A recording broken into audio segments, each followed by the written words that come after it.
Hello student, welcome to our channel Jainit Guru. मैं आशुतोष मिश्रा लेके आया हूँ साइटोलॉजी का सीरीज, जो कि बहुत इंपॉर्टेंट है किसी भी क्लास 11th के बच्चों के लिए, क्योंकि ये एक ऐसा चैप्टर है जो कि आपकी बायोलॉजी की एक नींव रखता है। अगर आपको सेल क्लियर नहीं है तो विश्वास मानिए आप टिश्यू क्लियर नहीं कर पाएंगे, और जब तक आप टिश्यू क्लियर नहीं करेंगे तब तक आप फिजियोलॉजी क्लियर नहीं कर पाएंगे। तो इसीलिए ये सेल एक ऐसा चैप्टर है जो पूरे बायोलॉजी का कनेक्शन है। अगर ये आपको सेल क्लियर है तो विश्वास मान के चलिए कि आप बायोलॉजी का एक आधा बर्डन खत्म कर चुके हैं। तो लास्ट क्लास में हमने बेसिकली साइटोलॉजी का इंट्रोडक्शन देख लिया था, क्या होता है साइटोलॉजी, और कुछ कुछ बेसिक टर्म्स देखे थे। आज की क्लास में हम बेसिकली स्टार्ट करने जा रहे हैं जो कि एनसीईआरटी का दूसरा टॉपिक दिया है, जिसका नाम है सेल थ्योरी। बहुत इंपॉर्टेंट है, इजी वे में समझेंगे, बस आपको क्या करना है, कॉपी पेन लेके बैठना है और नोट करना है। तो चलिए स्टार्ट करते हैं। देखिए, टॉपिक का हमारा नाम है सेल थ्योरी। सबसे पहले सेल थ्योरी, जैसे कि आज हम जानते हैं सेल के बारे में हर बेसिक नॉलेज है हमारे पास, हम कैसे सेल में क्या क्या कंपोनेंट होते हैं ये सब हमें पता है, लेकिन शुरुआत में किसी को पता नहीं था। तो जिसने जो बोला उसको हमने उसका क्रेडिट देते चले गए, ठीक है। तो इसमें देखेंगे, आपको जो सेल थ्योरी समझाऊंगा तो उसमें लगेगा कि ये आपको भी पता है, इसमें कुछ नया बात नहीं है, लेकिन आप देखेंगे कि उन्हें क्रेडिट दिया गया। क्यों? क्योंकि उन्होंने सबसे पहले एक्सप्लेन किया था, ठीक है। तो चलिए स्टार्ट करते हैं। सेल थ्योरी में दो साइंटिस्ट आएंगे बेसिकली, उनका नाम है, एक का नाम है एम सेल्डिन, स्पेलिंग क्रॉस चेक करेंगे अभी थोड़ी देर बाद, और दूसरे का नाम है टी स्वान, ठीक है। दो साइंटिस्ट हैं, एम सेल्डिन और टी स्वान। एम सेल्डिन 1838, ये टाइम पीरियड भी याद रखिएगा, और इनका टाइम पीरियड याद रखिएगा 1839, ठीक है। एम शेल्डिन 1838 में आते हैं और कहते हैं, बेसिकली बॉटनिस्ट होते हैं। बॉटनिस्ट का मतलब आप समझते होंगे, मैंने लिविंग वर्ल्ड में सारा इंट्रोडक्शन दे दिया था, बेसिक टर्म का क्या होता है, बॉटनी क्या होता है, जूलॉजी, ये तो पता ही होगा आपको। तो बेसिकली जो एम शेल्डिन थे वो एक बॉटनिस्ट थे, और वो भी जर्मन से थे, तो इसलिए इनको जर्मन बॉटनिस्ट कहते थे। जर्मन के बॉटनिस्ट थे बेसिकली। इन्होंने प्लांट पे स्टडी की और क्या पाया, इन्होंने एक कंक्लूजन निकाला कि कहा कि जितने भी प्लांट हैं वो डिफरेंट टाइप ऑफ सेल से मिलकर बने हुए हैं, जो बाद में टिश्यू बना लेते हैं, ठीक है। क्या बोला उन्होंने कि जितने भी प्लांट हैं वो डिफरेंट टाइप ऑफ सेल से मिलकर बने हुए हैं, और वो बाद में क्या बना लेता है, टिश्यू बना लेता है, ठीक है। ये किसने बोला? एम शेल्डिन ने, जो कौन थे? German botanist. तो लिखेंगे इस पॉइंट को,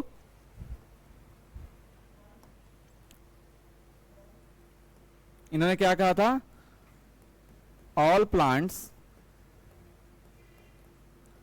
are made up of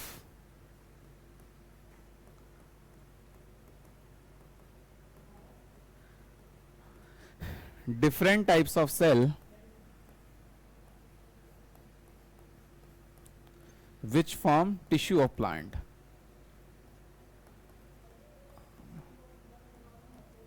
Which further form tissue of plants, ठीक है। ये बात किसने कही थी? एम शेल्डिन। एम शेल्डिन क्या थे? German botanist. याद रखिएगा, क्या थे ये? जर्मन बॉटनिस्ट,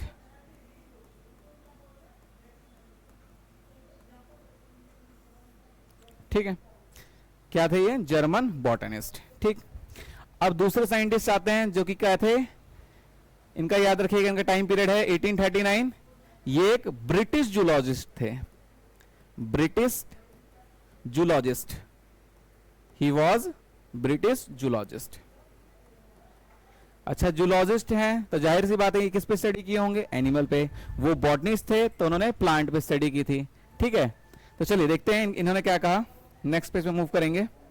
हाँ, ये नोट कर लीजिएगा, इन्होंने कौन सी बात की थी? All plants are made up of different types of cell which further form tissue of plant. Very important, याद रखिएगा। एम शेल्डिन क्या थे? एक जर्मन बॉटनिस्ट। टी स्वान क्या थे? एक ब्रिटिश जूलॉजिस्ट। चलिए आगे देखते हैं।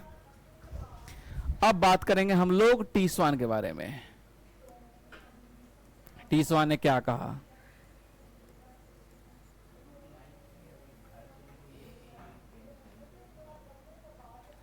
देखिए समझिए, टी स्वान ने क्या देखा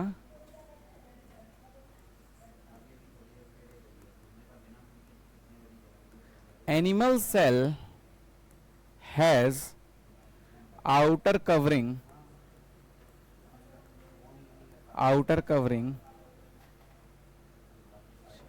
which are known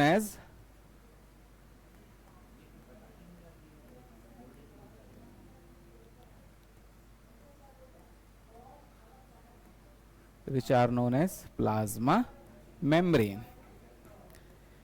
बहुत इजी, ये आपको भी पता है, मुझे पता है। इन्होंने कहा कि एनिमल सेल के बाहर एक कवरिंग पाई जाती है, पतली सी थिन होती है, उसको हम प्लाज्मा मेम्ब्रेन कहते हैं। आज हम plasma membrane, cell membrane, plasmalemma सब उसी के लिए वर्ड यूज करते हैं। याद रखिए एम शेल्डी ने क्या कहा था, यहां देखिए, एम शेल्डी ने कहा था कि जितने भी प्लांट हैं वो डिफरेंट टाइप ऑफ सेल से मिलकर बने हुए हैं, और वो सेल फर्दर क्या बना लेते हैं, टिश्यू बना लेते हैं। ये बिल्कुल बेसिक बात है, हर बच्चा बता सकता है। 9th क्लास के बच्चे से भी पूछेगा तो वो भी यही बोलेगा जो इन्होंने बोला था, बस इन्होंने सबसे पहले बोला था इसीलिए इनको क्रेडिट मिला है। ठीक है, नेक्स्ट आते हैं टी स्वान, जो कि क्या है, ब्रिटिश जूलॉजिस्ट हैं। उन्होंने 1839 में एक स्टेटमेंट दिया कि जितने भी एनिमल सेल हैं उनके बाहर एक पतली सी कवरिंग होगी जिसको आज हम प्लाज्मा मेम्ब्रेन के नाम से जानते हैं। ये दो वर्ड समझ आया, दो स्टेटमेंट समझ आया, दोनों साइंटिस्ट की थ्योरी समझ आई। इजी, बहुत इजी है, बेसिकली ज्यादा दिमाग लगाना नहीं है। साइटोलॉजी तो ऐसा हो जाएगा ना कि आपको टिप्स पे हो जाएगा, बस आपको क्या करना है वो मैंने बता दिया है, कॉपी पेन बस लेके बैठना है और नोट करते चलना है। तो चलिए आगे देखते हैं। हाँ, 1839 में एम शेल्डिन क्या बोला, 1838 में एम शेल्डी ने क्या बोला कि जितने भी प्लांट हैं वो सारे डिफरेंट टाइप ऑफ सेल से मिलकर बने हुए हैं, और वो फर्दर क्या बना लेते हैं, टिश्यू बना लेते हैं। टी स्वान ने क्या बोला 1839 में, जो कि एक ब्रिटिश जूलॉजिस्ट थे, उन्होंने बोला कि जितने भी एनिमल सेल हैं उनके बाहर एक कवरिंग पाई जाती है, उस कवरिंग को आज हम प्लाज्मा मेम्ब्रेन के नाम से जानते हैं। क्लियर है? साथ ही साथ याद रखिएगा, ये थोड़े खुरापात दिमाग के थे टी स्वान, उन्होंने प्लांट को भी ऑब्जर्व कर लिया थोड़ा सा, मतलब कि है थे तो ये जूलॉजिस्ट, लेकिन इन्होंने थोड़ा सा इंटरेस्ट इनका प्लांट में आ गया। तो इन्होंने क्या देखा प्लांट के अंदर, इन्होंने बेसिकली प्लांट पे स्टडी की और एक हाइपोथेसिस दिया। क्या हाइपोथेसिस था? इन्होंने कहा, इन्होंने एक हाइपोथेसिस दिया, उन्होंने कहा presence of cell wall is unique character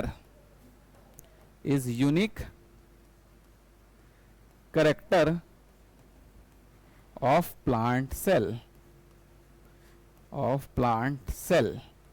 ठीक है, यानी सेल वॉल का पाया जाना ये एक यूनिक कैरेक्टर होता है किसी भी प्लांट सेल का। यानी कहने का मतलब कि प्लांट सेल है तो उसके पास एक और कवरिंग होगी जिसको हम सेल वॉल बोलेंगे।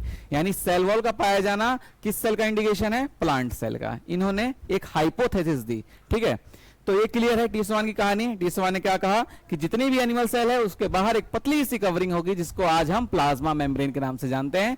उसके अलावा इनका खुरापात दिमाग कहां गया? प्लांट्स पे। प्लांट्स को देखा, इन्होंने कहा कि presence of cell wall is the unique character of plant cell, यानी सेल वॉल का पाया जाना प्लांट सेल का इंडिकेशन है। ठीक है, यानी प्लांट सेल होगी तो वहां पे सेल वॉल भी होगी। ये क्लियर है आपको? अब इन्होंने दोनों साइंटिस्ट एक जगह बैठे और इन्होंने सेल थ्योरी दे दी। इन्होंने कहा कि दुनिया में जितने भी सेल हैं वो सब किससे मिलकर बने हुए हैं? मतलब कि जितने भी ऑर्गेनिज्म या लिविंग ऑर्गेनिज्म हैं वो डिफरेंट टाइप ऑफ सेल से मिलकर बने हुए हैं। उन्होंने प्लांट पे देखा था तो प्लांट के अंदर भी वही ऑब्जर्वेशन था कि प्लांट है डिफरेंट टाइप ऑफ सेल से मिलकर बनी हुई है जो बाद में टिश्यू बना लेती है। ठीक है, इन्होंने एनिमल पे देखा, इन्होंने प्लाज्मा मेम्ब्रेन के बारे में बताया और साथ ही साथ ये भी देख लिया कि जितने भी एनिमल है उनके अंदर सेल है, डिफरेंट टाइप ऑफ सेल्स हैं।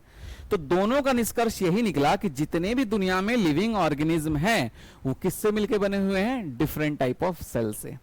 इतना क्लियर है। इन्होंने सेल थ्योरी का एक स्टेटमेंट इन्होंने दे दिया। अब बात आती है इनके ड्रॉबैक्स की। अब साइंटिस्ट इकट्ठा हुए, मीटिंग हुई, उसमें से एक साइंटिस्ट ने पूछ दिया कि चलो आप, ठीक है आपकी बात मैं संतुष्ट हूं आपकी दोनों की बातों से, एम सेल्डिन आप भी सही कह रहे हैं, टी स्वान आप भी सही कह रहे हैं, आप लोग कोई मतलब कि मेरे दुश्मन नहीं हो कि मैं आपकी बातों को गलत ठहराऊंगा। आप मुझे बस इतना बताइए कि एक नया सेल कैसे बनता है? How new cell are form, that's a question mark. अब ये दोनों के साथ क्वेश्चन मार्क आ गया, इन दोनों ने नहीं बता पाए। कहानी में ट्विस्ट आ गया, सेल थ्योरी का ड्रॉबैक यहीं पे अटक गया, सेल थ्योरी प्रपोज नहीं हो पाई। सेम टाइम पे एक साइंटिस्ट आए, ये 1838 1839, 1855, ये टाइम नोट कीजिए। अच्छा, इसको उतारना है तो उतार लीजिए, स्क्रीनशॉट ले लीजिए इसका।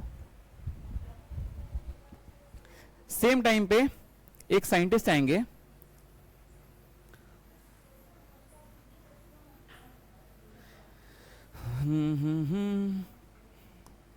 सेम टाइम पे एक साइंटिस्ट आए 1855 में, जिनका नाम था रुडोल्फ विर्को। ये इस कहानी के हीरो हैं, बिल्कुल हीरो की तरह एंट्री लेंगे ये, देखिएगा, रुडोल्फ विर्को। ये आए, इन्होंने क्या कहा, इन्होंने एक टर्म प्रपोज किया, ओमनिस सेल्यूला ई सेल्यूली। ओमनी सेल्यूला ई सेल्यूली, स्पेलिंग एक बार क्रॉस चेक करेंगे जब हम एनसीईआरटी देखेंगे तो। ओमनी सेल्यूला ई सेल्यूली, ठीक है। इन्होंने एक टर्म प्रपोज किया, इसका मतलब देखिए क्या निकल के आया। इसका मतलब क्या था, all new cell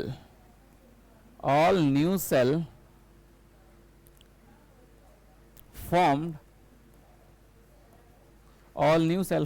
from pre-existing cell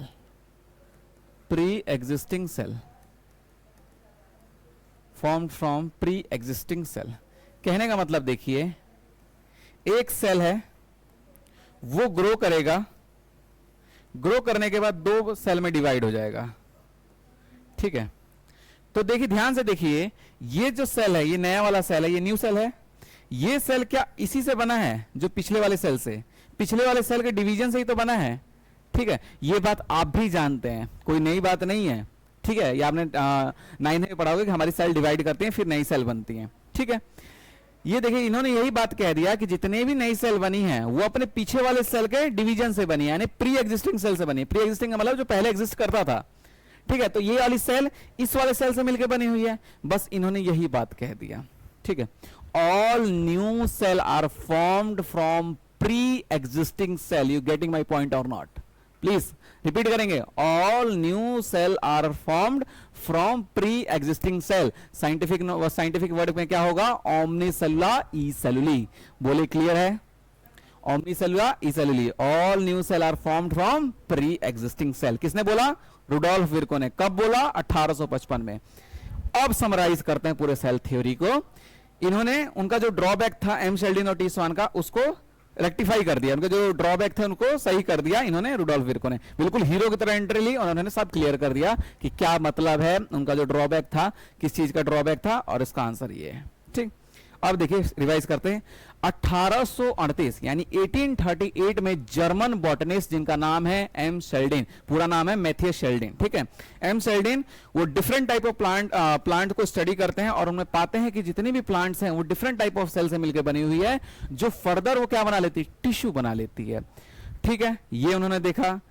same time 1839 में टी स्वान जो कि ब्रिटिश जूलॉजिस्ट थे, उन्होंने क्या देखा, जितनी भी एनिमल सेल है उसके बाहर एक पतली सी कवरिंग है जिसको हम प्लाज्मा मेम्ब्रेन बोलते हैं, ठीक है।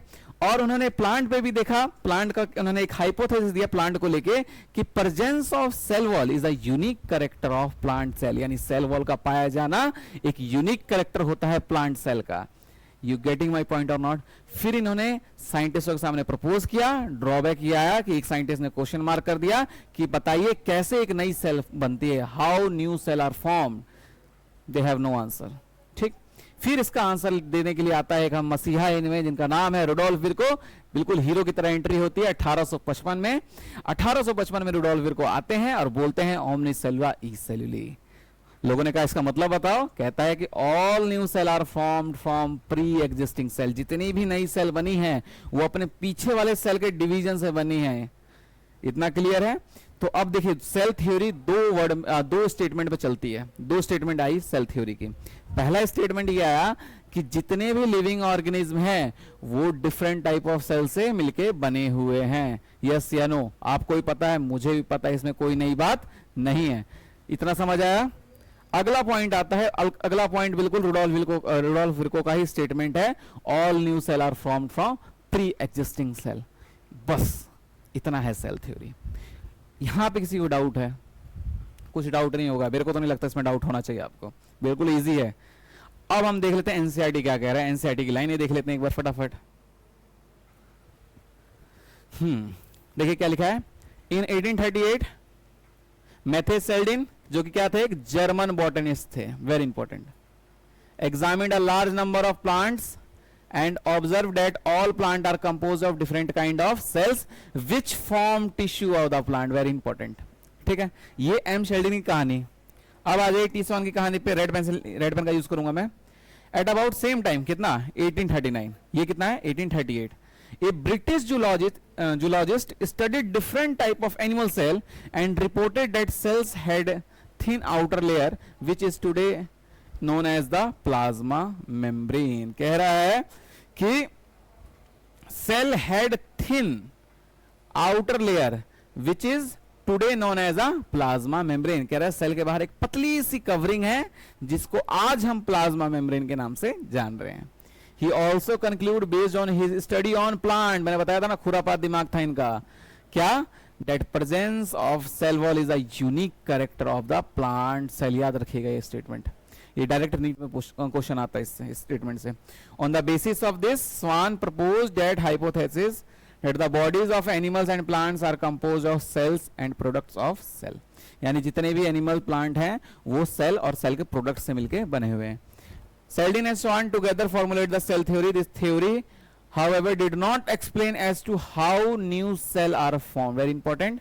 और इसको सॉल्व करने के लिए इनका हीरो आ जाएगा अब, रुडोल्फ विर्को।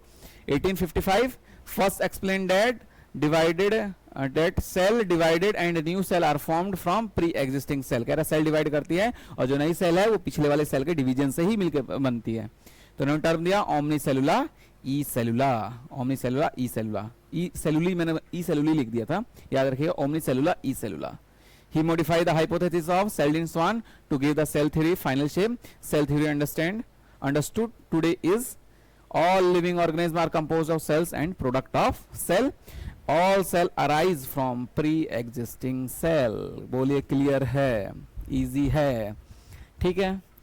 तो आज के लिए हम सेल थ्योरी रखते हैं, क्वेश्चन हो कमेंट कीजिएगा, मेरे को नहीं लगता है कोई क्वेश्चन होगा। अगर आपको क्वेश्चन आ रहा है तो इसका ये मतलब है कि आप ध्यान से सुने नहीं हैं।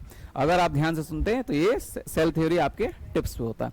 सेल थ्योरी के बारे में बस इतना याद रखना है, साइंटिस्ट, डेट, कौन क्या था, कब क्या दिया उन्होंने और कौन सी हाइपोथेसिस दी, याद रखिएगा, ये वाला बहुत इंपॉर्टेंट है।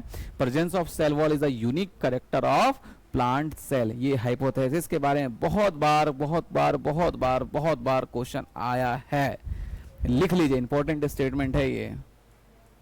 कहाँ गया, हाँ ये वाला